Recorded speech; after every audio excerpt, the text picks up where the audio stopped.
পারবা না। পরকাল সম্পর্কে মতবিরোধ আছে। যারা মুরতাদ নাস্তিক, তারা বিশ্বাস করে না, জান্নাত জাহান্নাম বিশ্বাস করে না। কিন্তু মরণের ব্যাপারে দুনিয়ার বুকে কারো কোনো দ্বিমত না।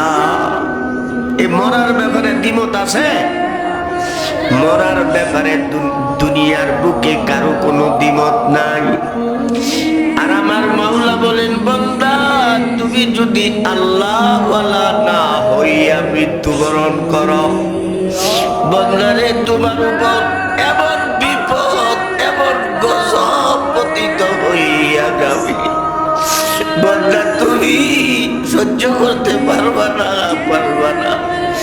আর তোমার যে আত্মীয় স্বজন, একদম নিকটের লোক যারা রয়েছে, আল্লাহ বলে তারা তোমাকে বিন্দু পরিমাণ কোনো উপকার করতে পারবে না।